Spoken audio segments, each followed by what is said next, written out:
Hello and welcome to the 22nd episode of the National Holidays Podcast. I'm your host, Noah Mandow, and let's jump right in.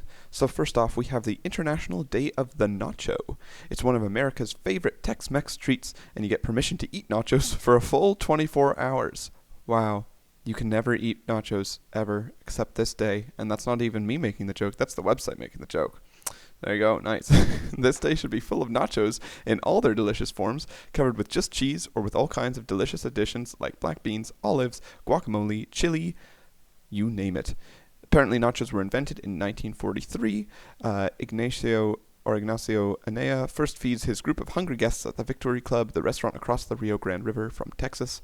1970s, Frank Liberto begins selling nachos at Arlington Stadium, home of the Texas Rangers, and the snack catches on after he invents nacho cheese sauce. Ignacio Anaya passed away in 1975, and a plaque was erected in his honor in Piedras Negras, with October 21st declared International Day of the Nacho. Ooh, we got some stats here. What? There's supposed to be a thing here. It says, what's your favorite nacho topping, men versus women? But the circle just shows men and women. It doesn't actually show what the topping is. Maybe that's how many they surveyed? I don't understand. Or it's how many people like them and don't like them. But it's weird because it's missing one of the rings. I know there's a lot of colors on here that don't really point out. But apparently people love extra cheese, and then after that, ground beef and guacamole and jalapeno, and then sour cream, then salsa, then refried beans, then black olives, and then onions. All right. And, of course, here we go. Nachos were created by accident, as are all good foods. So Ignacio invented the nachos by accident when some hungry customers needed feeding at his border town restaurant. Lacking a chef for the night, he cut some tortillas into triangles, melted cheese together with the triangular chips, and topped it with jalapenos. Nicknamed Nacho because of his small stature, Anaya called the dish Nacho's Special Dish or Nachos Especiales, and a dish was born. There you go. Fun facts about nachos. We also have Back to the Future Day. Throw on your Nikes, pop in a VHS, and rev up your DeLorean because October 21st is Back to the Future Day. First celebrated in 2015, a significant year for serious fans. The original Back to the Future is a 1985 sci-fi classic that grossed nearly $400 million worldwide. In 1985, the creators of the movie, Robert Zemeckis and Bob Gale, decided to use a DeLorean as the car that enables Marty McFly and Doc to time travel. After the film's release, Zemeckis and Gale received a thank you letter from John DeLorean for using his car in the movie. September 9th, 2011, as part of their Back for the Future campaign, Nike auctions 1,500 pairs of limited edition Meg replica shoes, with proceeds going to Michael J. Fox's foundation to fight Parkinson's disease. October 21st, 2011, the very first celebration of the day Marty McFly became the second time traveler in history, was held in 2011. And October 21st, 2015, in honor of Michael J. Fox, who plays Marty McFly in the movie. By 2015, Fox was suffering from Parkinson's disease, and all proceeds from the Back to the Future Day activities go into his foundation. And next we have celebration of the Mind Day. It's on the birthday of the famous mathematician Martin Gardner. Developed by the Gathering for Gardner Foundation, Celebration of Mind is meant to unite people for a day to explore puzzles, games, math, and magic. Even if math is not your thing, the day has got something fun in store for you. Let's see what their little fun things are for it. Attend a COM event, and COM stands for the Celebration of Mind. Given the popularity of this day worldwide, there is something for everyone. Find a COM event near you and attend it alone or with friends. Host a COM event. Throw your own COM get-together. It can be as big or small, or it can be as big or small as you would like it to be, with a curated list of puzzles, games, and activities to enjoy. And solve a Martin Gardner puzzle. If gatherings aren't for you, you can simply sit back, relax, and put your mind to work. There are innumerable Martin Gardner puzzles online for you to choose from. Following that, we have Conflict Resolution Day. Falling on the third Thursday of October every year, conflicts tend to arise in many areas of our life, such as workplace, relationship, and families. It is an unavoidable process of life. What is important, however, is how we resolve them. Conflict resolution does not have to be nasty. It can be resolved through peaceful methods. Let's see if they give any things. How to observe Conflict Resolution Day. Here we go. Conflict resolution can be done in many ways, such as confronting and collaborating. Learn the different types of conflict resolution so that the next time you are faced with one, you will know how to resolve it. Conflict Resolution Day can be used to resolve a personal conflict that you may have with someone it's time to confront it, resolve it, and get closure. And then you can also mediate a conflict for someone, maybe a family member or friend. Note that to effectively serve as a mediator, you must be disinterested in the outcome. And following that, we have Count Your Buttons Day. Buttons can be found anywhere and everywhere, from shirts to jackets to pants. They also come in various shapes, sizes, and colors. Counting your buttons can be a fun and practical activity. In 1250, the first button makers guild is formed in France. Well, they had a guild for it. Amazing. 1300s, functional buttons with slits used for fastening clothes appear in Germany. In 1789, George Washington's inauguration as the first president of the United States on April 30th, 1789, inspires many artists and craftsmen to make and sell memorial buttons with nationalistic designs, which become known as George Washington buttons. And in 1852, Charles Dickens writes an article titled What There Is in a Button, published in Household Worlds, a weekly journal conducted by Dickens. Following that, we have International Credit Union Day. Falling on every third Thursday also of October, credit unions work towards allowing members to get more engaged and provide financial services. The day is celebrated through fundraising, contests, picnics, volunteers, and parades. In 1864, Luigi Luzzati forms the first credit union, the People's Bank of Milan in Italy. In 1889, the movement spreads to Baroda in British India with the formation of the Anyonya Cooperative Bank Limited. In 1934, President Franklin D. Roosevelt signs the Federal Credit Union Act to prevent high interest rates on loans during the Great Depression. And in 1970, Congress creates the National Credit Union Share Insurance Fund to insure members' deposits in federally insured credit unions. And then we have International Shakeout Day. Oh my goodness, we're like maybe halfway through. There's a lot of holidays today. Might need to zoom through them a bit. Here we go. Shakeout Day is observed with the mission to educate the public about the importance of taking immediate action in case of an earthquake. This day, which falls on the third Thursday in October also, remains our best opportunity to learn how to protect ourselves and put our loved ones out of harm's way. And then we have National Apple Day. It's all about apples. This holiday reminds us to appreciate the apple in its myriad forms. On October 21st, pick up your favorite variety and celebrate with apple lovers across the world. I'm trying to remember what my favorite is. I think it's Macintosh. That might be the name of it. It's the one that looks like red and green on the outside. Yeah, I like it. I like soft apples, preferably to crunchy ones, which is apparently a hot take. There you go. That's my take on apples. Then we got National Check Your Meds Day. Oh, very good. And sponsored by the National Community Pharmacists Association, prompts consumers to bring their prescriptions to their local pharmacists for review. Pharmacists can remove any prescriptions that have expired, update prescriptions as necessary, and answer consumer questions. If nothing else, it's a rare chance for consumers to get free medical advice. Wait, do you only get this kind of free medical advice if you go on like this day? Because I'm pretty sure if you go on the other day with like expired meds, they'd like give you new ones. But, you know. That's just me. Also, National Get Smart About Credit Day. So it's the credit union day and also people getting smart about their own credit. Interesting, the picture here is very clearly a MasterCard card. They even have like the little red and orange circle like colored in, although the rest of the picture is white and black. So, product placement for PC. Woo. This day is part of the Get Smart About Credit GSAC program, where bankers volunteer to help guide the youth towards better credit habits. I'm guessing people just refer to it as GSAC, not GSAC, but you know. Being financially responsible is an important life skill to have, and it is never too early to start. We then have National Pets for Veterans Day. It all started with a dog named Bear. Bear was quite the ham and knew how to interact differently based on the individual needs of the veterans. He would lie quietly on the bed if needed to put his paws up to encourage others. This led many veterans to ask if they could take Bear home with them. Bear's owner thought, why is therapy 1 hour a week inside when it could be 24/7 at home? Since Bear was spoken for, his owner thought she could help more veterans find their own bear to help them rehabilitate. To spread the word, we're celebrating Bear and all other service animals on October 21st. And why we love National Pets for Veterans Day. It's a day to remember vets. It's important to remember and honor our veterans. Whoops. As often as possible. Raise pet awareness. It raises awareness of how many animals in shelters could make wonderful pets. And see mental health benefit of having a pet. It emphasizes the benefits animals provide on a daily basis. Following that, we have National Pumpkin Cheesecake Day. Ooh. I think I'm actually getting some pumpkin cheesecake today because... yeah, so that's fun. I didn't know that perfectly landed on today. Awesome. Fall screams pumpkin in every way. Pumpkin pie, Halloween, pumpkin spice latte, pumpkin patch dates. Okay, hold on. All those other things had pumpkins in it, but Halloween, the term, does not just have pumpkin, but I understand. Pumpkin cheesecake is yet another way to win any American's heart. Ooh. 5th century BC, the Greeks create the earliest form of cheesecake and even serve it at the Olympics. In the 1300s, starting in 1309, cheesecake starts to make a feature in every cookbook at least once. Every cookbook.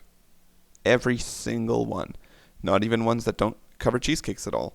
But, because I have a cookbook at home that does not have a cheesecake in it. Because it doesn't have any cheesecakes. It doesn't have any cakes. It's not a dessert cookbook. Anyway, 1930s, Arnold Rubin introduces the oh-so-famous New York cheesecake. And 2011, cheesecake lovers recognize and dedicate a day to celebrate specifically pumpkin cheesecake. I'm curious if there's a full cheesecake day. If there is, we might have already covered it, actually. I don't remember. Now on to the reason for our lovely, cute little thumbnail. It is National Reptile Awareness Day. So not just lizards, all reptiles, but the pictures that they have here for this and for National Reptile Day, which are both on the same day. One is just being aware of them, and the other is just for them. They both are some lizard of sorts. I really like them. All right. The Geico Gecko, Yoshi, Reptar, Godzilla. Those are all things you can know about. I don't know who Reptar is. I'm going to actually look this up, see if I can explain who Reptar is. He is a green T-Rex with rounded blue spike-like appendages on his back, which intentionally causes him to resemble and spoof Godzilla. He is a fictional character from the Rugrats. Oh, there you go. Got it. This day is observed to educate and raise awareness of threats to the natural habitats that our reptilian companions rely on to survive. 1987, the point is called See You Later Alligator, so I want to read this to see what it says. The American alligator is officially removed from the protected species list, making a remarkable comeback from near extinction after spending 20 years on the list. Wow, that is impressive. I'm glad I read that one. Not every person can look at a boa constrictor named Barbara or a toad named Frank and think lovable thoughts. However, National Reptile Day is the perfect day for the squeamish and admirers alike to appreciate the roles these creatures play in our ecosystem. In 400 BC, the methodological study of reptiles dates back to the time of philosophers Aristotle and Pliny. In 1852, traces of the oldest known reptile, called the Hylonomus lyelli, were discovered in a fossilized tree stump in Nova Scotia. And in 1998, Ecuador enacted the Galapagos Special Law to create the Galapagos Marine Reserve and protect the island wildlife. We then have Police Commemoration Day, where I guess every single cop is commemorated. Oh, in India.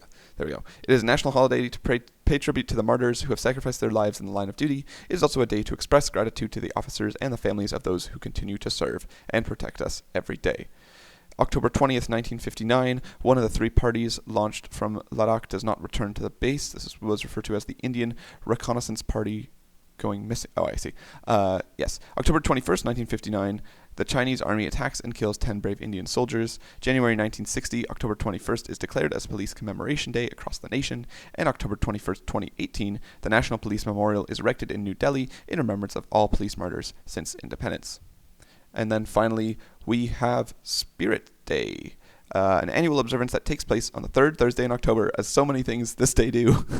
This day aims to create awareness for the bullying and harassment that the LGBTQ community faces. Millions of people worldwide identify as queer, and many more are yet to publicly declare their status. Such a large community of people shouldn't be alienated or marginalized because of their sexual orientation, but the reality, sadly, is that they are. All over the world, LGBTQ youth suffer harassment because of their identity. In 2007, Congress passes the Employment Non-Discrimination Act that prohibits discrimination by sexual orientation in the workplace. I feel like...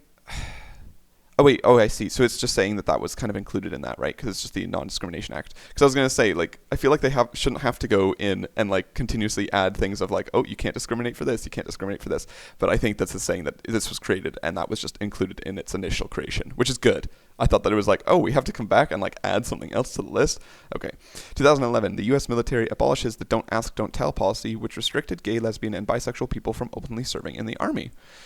In 2013, influential personalities and organizations such as the White House, Oprah Winfrey, Ashton Kutcher, MTV, and Facebook showed their support for Spirit Day. And 2014, Laverne Cox, a transgender actress and activist, hosts an event in NYC in which she turns on the lights strung on the Empire State Building in support of Spirit Day. And moving on to our birthdays. First off, we got Kim Kardashian turning 41. She is an American socialite. She is worth $1.2 billion US. Whoo! And you probably know her from Keeping Up with the Kardashians. She was also in Paw Patrol, the movie. Oh, and Disaster Movie. Um, yeah, what else does it say? Oh, yes, she is a media personality, socialite, model, and businesswoman. There we go. Doja Cat, turning 26, is an American rapper. She has songs like Need to Know, Woman, Get Into It, and that's all what's listed here. And her real name is Amala Ratna Zandil Lamini. Oh, I probably butchered 3 out of 4 of those names at least. Born and raised in Los Angeles, she began making and releasing music on SoundCloud as a teenager. We then have Kira Bridget, who is a pro gamer, and it looks like she is a YouTuber, and she did a Squid Game video 6 days ago. What are the odds of that? This is the first YouTuber in like a few days that we found that does Squid Game stuff. But it looks like they're trying the honeycomb challenge in real life instead of just playing Squid Game games in Minecraft and or Roblox. So, you know, they actually cooked something and did something a little bit different. So there you go. Boom. And then we have Carter Scherer turning 28, who's another YouTuber. Doesn't look like he's done anything related to Squid Games, though. Unless he did oh no. Yeah, here we go. What has he got? Best Science Experiment wins $10,000. Last to Leave Lamborghini wins. Whoa. 7 amazing Lego builds you won't believe. Find it and I'll pay for it. Buried Treasure Edition. Ooh. Okay. Cool. This guy does wacky challenges, but they seem to actually be okay for the most part. There doesn't seem to be anything crazy except that his face, he always looks like he's screaming in all of his thumbnails. Poor guy, but also good. Look at him. He's got 8.48 million subscribers. Go Carter. Then we have Casey Rice, who's turning 19. She's an actor, and it doesn't actually... is she an Instagram influencer, I guess? I can't really see.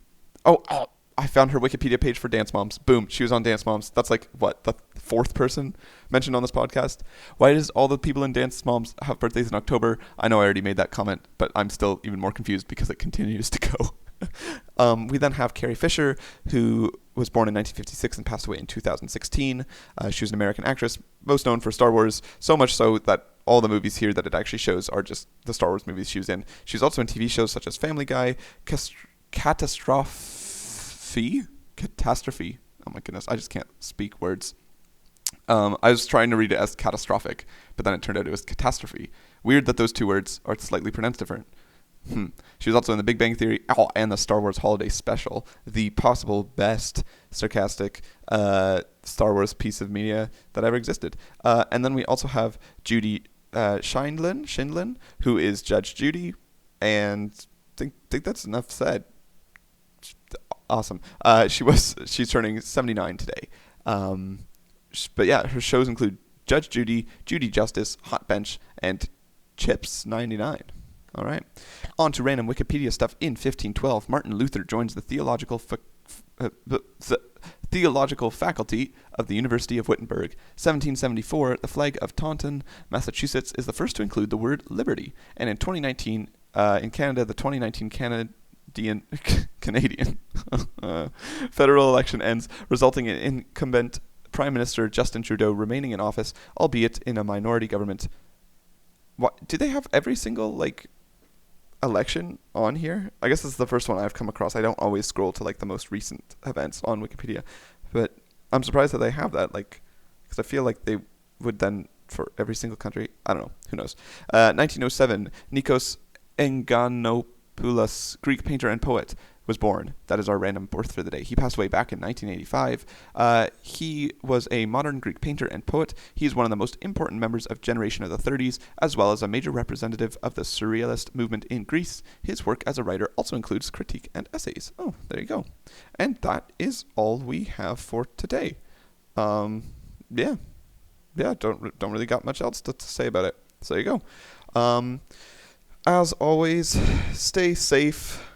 Stay, what's the word that relates to one of the things that I talked about today? Lizard? Cheesecake? Police? I don't know. And you'll be hearing back from me tomorrow. That's it. Goodbye.